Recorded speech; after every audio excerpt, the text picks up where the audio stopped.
నమస్తే అన్న. ప్రచారం జోరుగా సాగుతుంది. 3 పార్టీలు ఉచితంగా ప్రచారం చేస్తా ఉన్నాయి. టీఆర్ఎస్ పార్టీ గెలుస్తుంది అనుకుంటున్నారా? గెలిస్తే మీకున్నటువంటి నేపథ్యం ఎంత? పెద్ద మనిషి మధ్యలో వచ్చి కదా. ఏం పేరు నీ పేరు?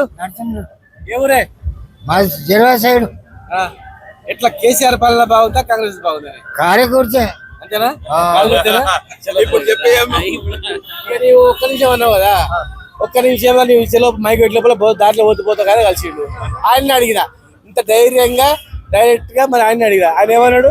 కారు గుర్తు అన్నాడు. ఇవాళ ప్రతి పేదోళ్ళ గుండెల కారు ఉంది, మైనార్టీ గుండెల కారు ఉంది, యూత్ల కారే ఉంది, వికలాంగుల కారే ఉంది, మహిళల కారే ఉంది. ఎవరు నోట్ అన్నా కారు తప్ప ఏరే లేదు. ఎవరు ఓటేసి పబ్లిక్ లా కేసీఆర్ సుంతమ్మ గారికి ఎక్స్పీరియన్స్ లేదు, సోనియమ్మకుండేనా? యూపీఏ చైర్మన్ పర్సన్ డైరెక్ట్ కదా సోనియమ్మకుండేనా? ఎవరికి రాజకీయ ఫ్యామిలీ ఆటోమేటిక్ ఉంటుంది. అంటే కాంగ్రెస్ పార్టీ ఆల్రెడీ రూలింగ్ లో ఉంది. సో కాంగ్రెస్ పార్టీ గెలవడం మూలన వాళ్ళకి ఇంకా అభివృద్ధి జరుగుతుందని కొంతమంది అంటున్నారు. 2 సంవత్సరాల వాళ్ళు ఎవరైనా చేసింటేనేమో ఇంకా పొడుస్తారు, ఇంకా 3 ఏళ్ళు అంటారు. 2 ఏళ్లలో ఏం చేసింది లేదు కదా. కనుక ఏం చేయాలని కంపల్సరీ కాంగ్రెస్ కి ఇవ్వడేడు.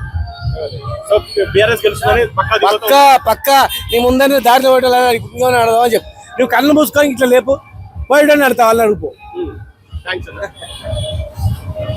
సో ఇది ఇక్కడ ఉన్నటువంటి టీఆర్ఎస్ శ్రేణులు, బీఆర్ఎస్ శ్రేణులు ఖచ్చితంగా బీఆర్ఎస్ పార్టీ గెలుస్తుందని, ఈ నియోజకవర్గంలో బీఆర్ఎస్ జెండా పాతమని చాలా నమ్మకంతో చెప్తా ఉన్నారు.